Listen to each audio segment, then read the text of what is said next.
Gəlin həm birlikdə qablaşdıraq, həm də sizə bir sifarişlə bağlı gözəl bir əhvalat danışım.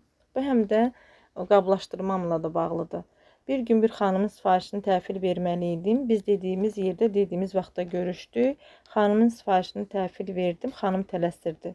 Xanım getdi. Üstünə bir dəqiqə keçmədi ki, xanım mənə zəng vurdu. Həyəcanlandım ki, yəqin əl işini bəyənməyib.